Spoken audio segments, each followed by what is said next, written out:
y la ventilación.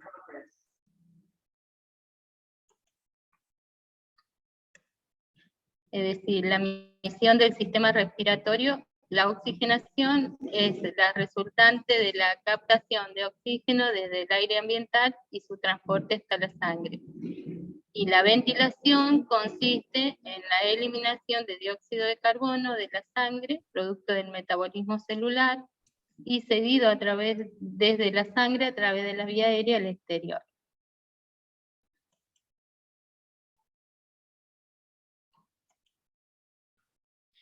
Entonces, ¿qué es la insuficiencia respiratoria? Es el fracaso justamente del sistema respiratorio para realizar en forma correcta el intercambio de gases entre el aire inspirado y la sangre venosa.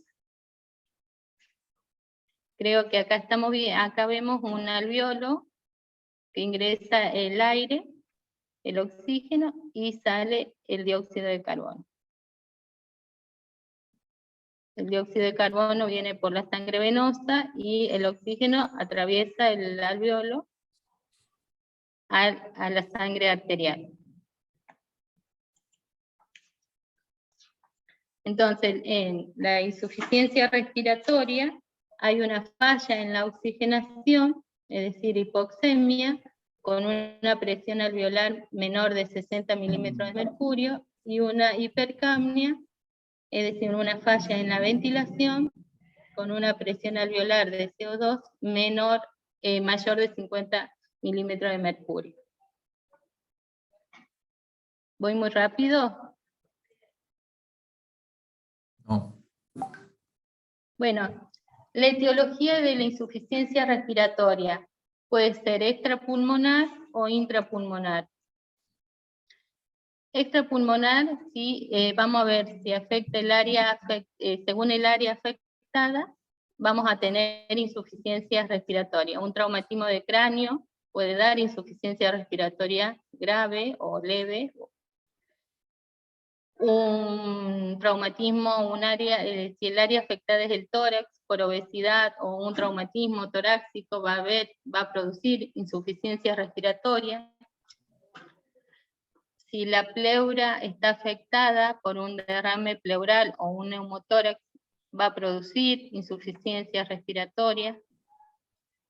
Si el área afectada, por ejemplo, son las vías aéreas superiores, por una apnea de sueño o por una obstrucción traqueal también, o por un edema de glotis, también puede producir una insuficiencia respiratoria. Y la intrapulmonar, es decir, cuando afecta ya las vías inferiores, las vías aéreas inferiores, por un EPOC, por asma o por una neumonía, también va a producir insuficiencia respiratoria. Y si afecta la circulación pulmonar por un tromboembolismo pulmonar o por un síndrome de distrés respiratorio, también va a producir insuficiencia respiratoria. ¿Cómo se diagnostica? Se diagnostica principalmente a través de los gases arteriales. A través de los gases arteriales, cuando hacemos el hallazgo de una PCO2 menor de 60, una PCO2 mayor de 50 milímetros de mercurio, a través de la pulsioximetría, cuando tenemos una saturación por debajo de del 90%, o de una radiografía de tórax o una tomografía. También tenemos métodos complementarios como son la auscultación y el electrocardiograma.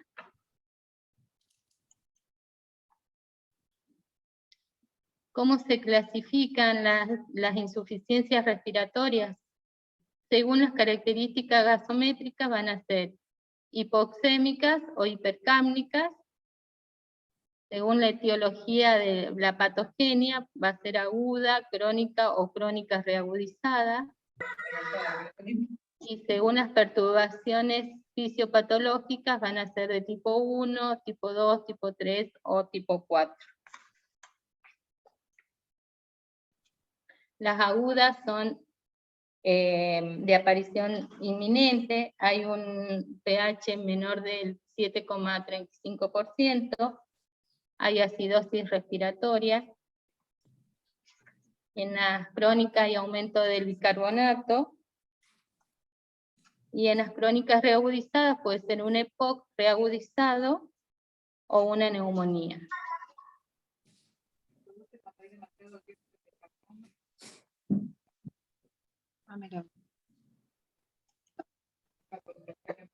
Las manifestaciones clínicas de la insuficiencia respiratoria van a depender del incremento del trabajo respiratorio y de las manifestaciones propias de la hipoxemia y de la hipercapnia.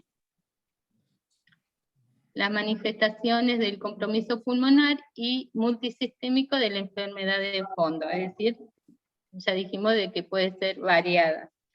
O sea que las manifestaciones clínicas pueden ser variadas porque tiene diferente etiología. Pero los síntomas más prevalentes son la disnea, la cianosis, la tos, el dolor torácico y el cúmulo de secreciones.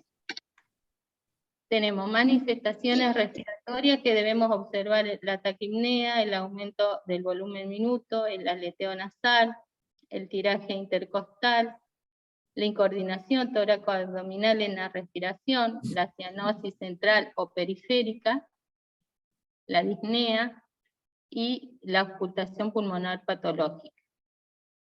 En las manifestaciones cardiovasculares vamos a encontrar taquicardia, hipertensión, bradicardia, en algunos casos hipotensión arterial, shock, oliguria, arritmias.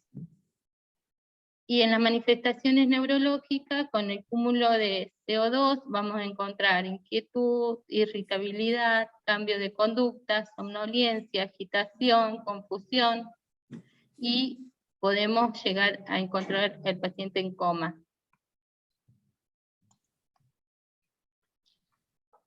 Bueno, acá nos planteamos un objetivo para esta insuficiencia respiratoria, los cuidados de enfermería.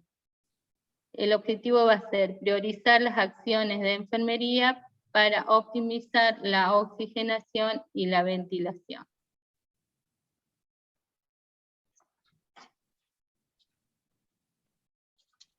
Estos objetivos van a estar orientados, los cuidados van a estar orientados a lograr ese objetivo. Los cuidados generales, que vamos a poner en posición semisentada al paciente, siempre y cuando la urgencia lo permita.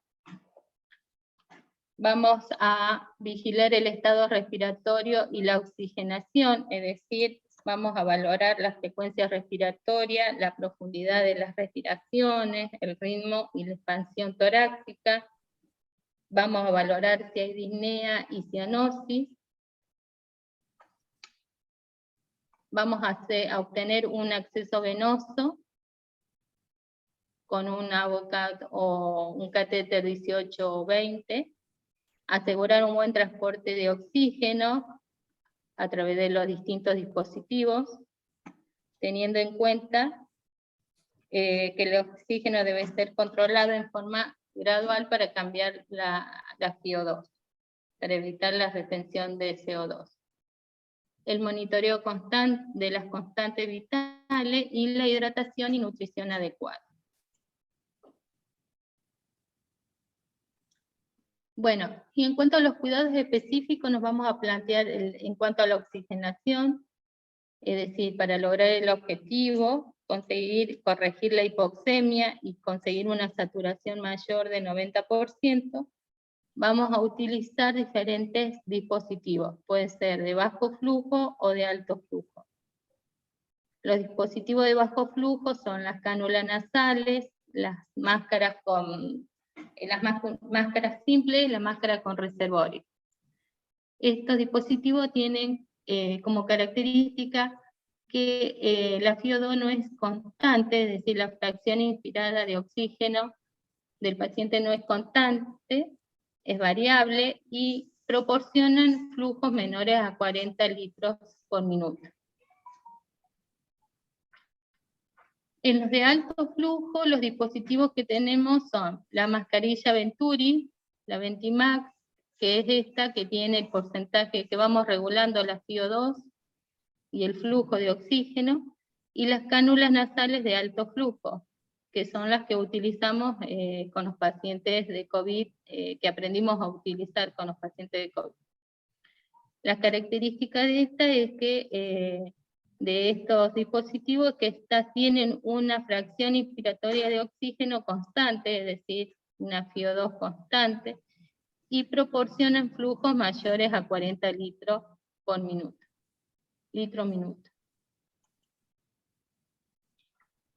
Cuando nos referimos a los cuidados específicos de la ventilación, nos vamos a referir a los cuidados específicos de la ventilación mecánica no invasiva. La ventilación mecánica, es decir, es la sustitución temporaria de la función respiratoria con apoyo artificial. Tenemos diferentes interfaces. La fase oronasal, la fase facial, que abarca todo el rostro, y la interfase nasal y el casco o el helmet.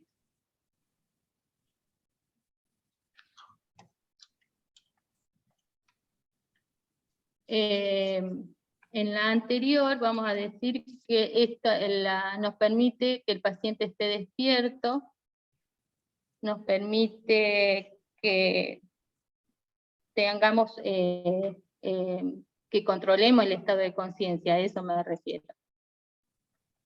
Las acciones de enfermería para los pacientes con ventilación mecánica no invasiva va a ser el monitoreo constante de la pulsioximetría, explicar al paciente el procedimiento y los beneficios, proteger el puente nasal con parche hidrocoloide para evitar las úlceras por presión, educar al paciente para que mantenga respiraciones sincrónicas con el respirador, aliviar el dolor y la ansiedad según indicación médica, aplicar lubricantes nasales y oculares según indicación médica, ya que puede presentar sangrados en las fosas nasales, evitar la broncoaspiración de secreciones gástricas o bronquiales, vigilar el estado de conciencia del paciente, es decir, vigilar el paciente con una escala de Glasgow menor de 8, ya el paciente entra en coma y es indicación de intubación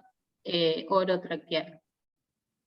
Evitar el gasto energético manteniendo la posición Fowler o prona, y rotación de la máscara facial u orofacial si la BNI se programa por varios días. Y sobre todo estar enfermería al pie de la cama, ya que puede haber complicaciones graves que pongan en peligro la vida del paciente. Las ventajas y desventajas de la BNI. La ventaja es que el paciente tiene menor estadio en la UCI, hay menor tasa de intubación orotraqueal, hay menor mortalidad, es útil en la insuficiencia respiratoria aguda, como por ejemplo en una enfermedad como el Guillain-Barré, en un paciente con Guillain-Barré es útil. Es útil en algunas insuficiencias respiratorias crónicas, como pueden ser un EPOC reagudizado, o en una obesidad, o en un paciente con obesidad mórbida, también es útil. ¿Y qué desventaja vamos a tener? Vamos a tener la posibilidad de broncoaspiración, la ingesta va a estar disminuida, puede haber parada cardíaca o respiratoria por hipoxia, puede haber inestabilidad hemodinámica, puede haber hipotensión, arritmia, infartos, y lo que decíamos recién de la alteración de la conciencia. Es decir, cuando tiene una escala de Glasgow menor de 10 o de menor de 8, ya es signo de alarma y de intubación orotraqueal. Bueno, con estas imágenes quiero resumir un poco el tema. Esta es una paciente con insuficiencia respiratoria crónica que está con BNI, de etiología cardíaca, enfermería al pie de la cama, controlando la ansiedad de la paciente, y el monitor con los signos alterados. Acá tenemos una hipotensión de 83/52, una saturación menor de 90, una frecuencia respiratoria de 10, y en la onda vemos una apnea. Indicación de que esta paciente, la ventilación mecánica, la ventilación no invasiva no estaría funcionando. Esta es la posición prono. La posición prono permite que disminuya el riesgo de intubación y de fallecimiento, disminuye la presión también que ejerce el corazón sobre el lóbulo izquierdo, y cambia la movilidad del diafragma y mejora la relación ventilación-perfusión. Y se recomienda un mínimo de 16 horas, que el paciente está lúcido.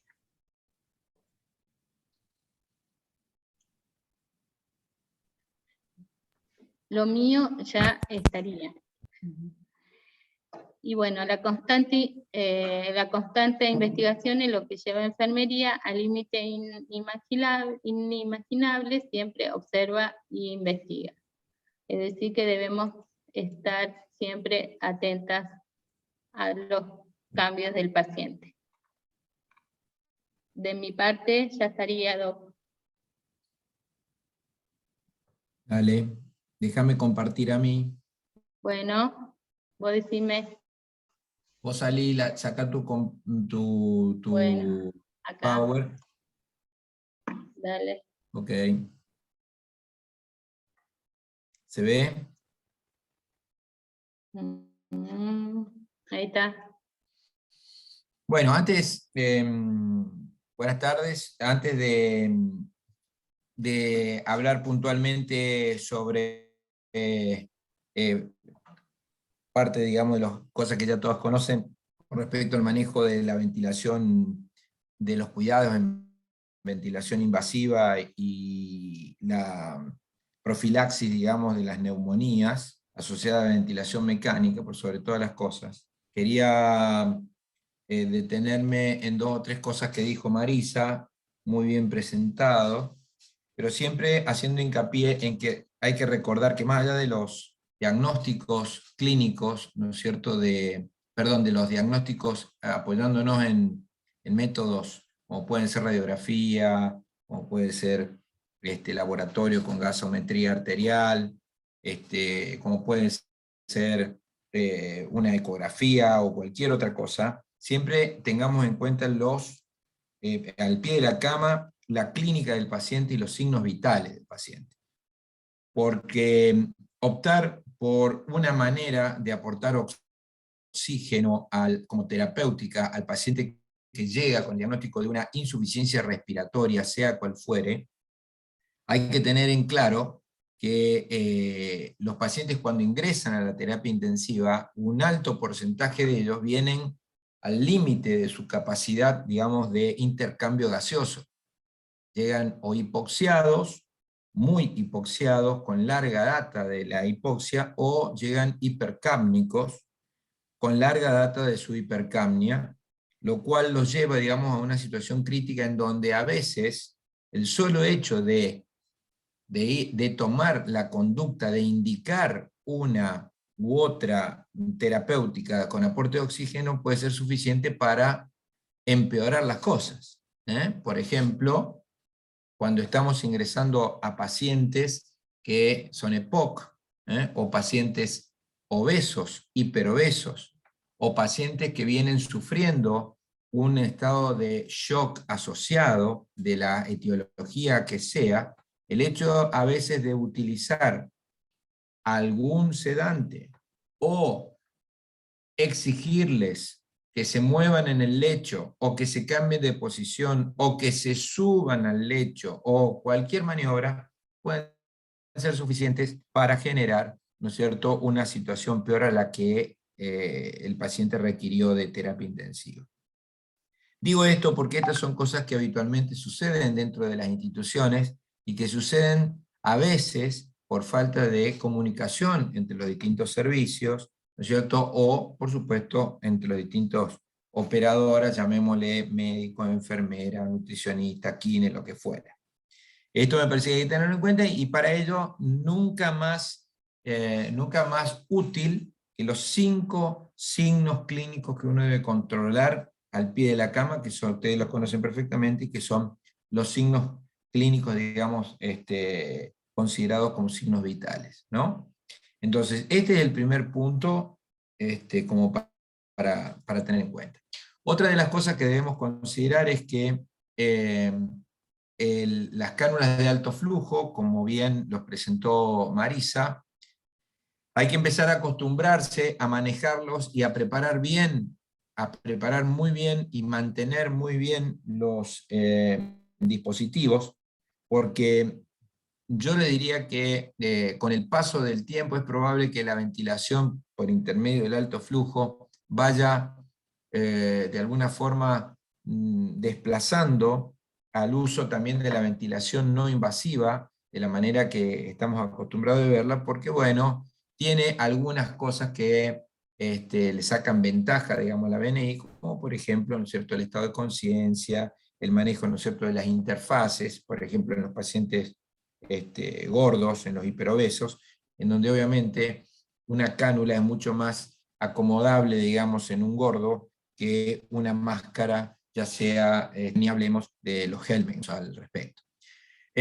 Yo me voy a limitar fundamentalmente a que hablemos lo que todos conocen, repasemos nada más lo que todos hacemos, como para que si existe alguna duda lo charlemos, pero con esto de que las chicas el año pasado y durante el COVID han hecho el trabajo del programa 5C, esto de lo que vamos a hablar con respecto, digamos, al tema del cuidado de vía aérea en los pacientes ventilados, es una cosa que ustedes la tienen bastante bien aceitada, y que en teoría, y con la cantidad de ventilación mecánica que estamos teniendo, por lo menos en los últimos 2 años, todos debieran conocer muy bien y cada uno de los pasos que se charlan al respecto. Solamente saber y reconocer que las neumonías asociadas a ventilación mecánica, ustedes saben que nosotros las medimos y las controlamos porque formamos parte de un programa, que es el programa VIDA, que es el Programa Nacional de Control de Infecciones, y que las 3 cosas que controlamos habitualmente para ver de qué manera manejamos bien la profilaxis de las infecciones asociadas a la salud dentro de los cuidados críticos son las neumonías asociadas a ventilación mecánica, las inserciones de catéteres, ¿no es cierto?, y las inserciones de sonda vesical. Por lo tanto, obviamente, ustedes saben, después si quieren les puedo mostrar las tasas, digamos, que hemos tenido en el último año. Obviamente la tasa de neumonía asociada a ventilación mecánica se disparó, y no solamente se disparó la tasa de neumonía asociada a ventilación mecánica, sino que tuvimos la desgracia de entrar, digamos, en las infecciones por KPC, que nunca habíamos tenido previamente, por consiguiente, digamos, ya formamos parte del primer mundo, y tenemos, digamos, la neumonía ya provocada por gérmenes multiresistentes. Por ende, más que nunca debiéramos prestar atención a las medidas, digamos, para prevenirlas. Bueno, entonces, recordar que un poco esto que está puesto en pantalla es, ¿no es cierto?, la forma con la cual contribuimos, ¿no?, a las neumonías asociadas a ventilación mecánica, en donde ustedes verán que existen muchas cosas propias de los pacientes, ¿no es cierto?, críticos, y muchas cosas que nosotros agregamos a estos pacientes para estimular justamente a que después de tantos días de ventilación mecánica, los pacientes accedan a tener una neumonía asociada a la ventilación. Por consiguiente, estos son, en líneas generales, los 2 protocolos que de alguna manera uno siempre trata de repasar al lado de la cama del paciente. Ustedes saben perfectamente que están inclusive puestos los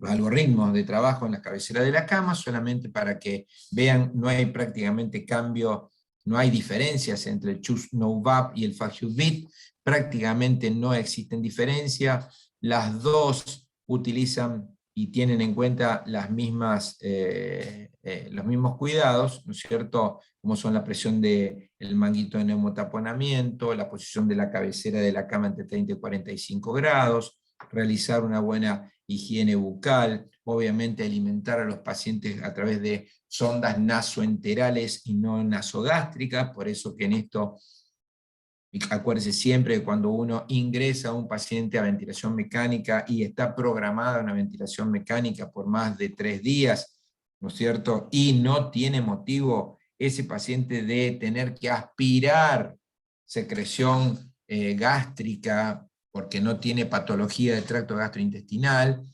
debiéramos colocar una sonda de alimentación, mal llamada sonda de alimentación, sino que son sondas en realidad que están diseñadas para poder migrar por lo menos a la segunda porción del duodeno, como para evitar los reflujos, ¿no es cierto?, gastroesofágicos.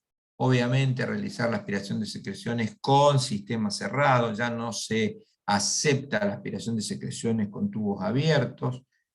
Obviamente no instilar solución fisiológica. Recuerden ustedes que el mecanismo por el cual se produce, ¿no es cierto?, la neumonía asociada a ventilación mecánica tiene que ver con que lo que se encuentra por encima de la glotis pasa lo que se encuentra por encima de la glotis se llama lago subglótico, que son las secreciones que se encuentran ubicadas entre la glotis y el balón de neumotaponamiento, migran hacia el pulmón y son los generadores de las infecciones asociadas a ventilación mecánica. Entonces, por lo tanto, la mugre que hay en el tubo endotraqueal no habría que instilar solución fisiológica o agua destilada o lo que ustedes quieran para que no vaya hacia los alvéolos.